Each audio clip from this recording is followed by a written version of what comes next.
Discover God's will through a pastor's hilarious onion dilemma.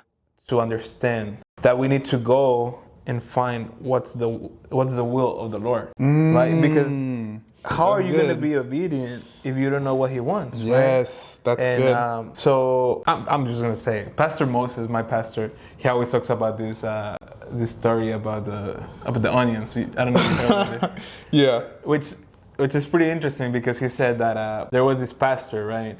And he was doing this preaching at this church. And so this lady from the church, she was cooking, for hours, so that when the preacher, finished at the very end, he went to her house and, she cooked for him, right?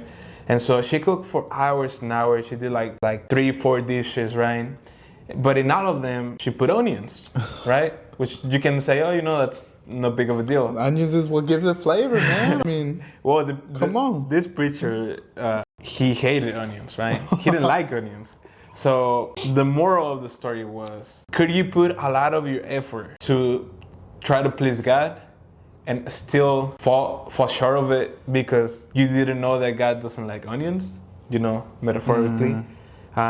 Yes, we could do that. We could put a lot of effort, which of course the Lord knows our hearts, right? That's no question about it.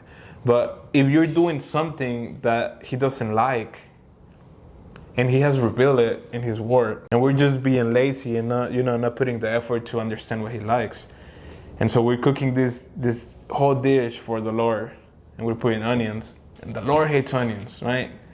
So that just comes to tell you that we have to be diligent to look into the Word and to find what's His will,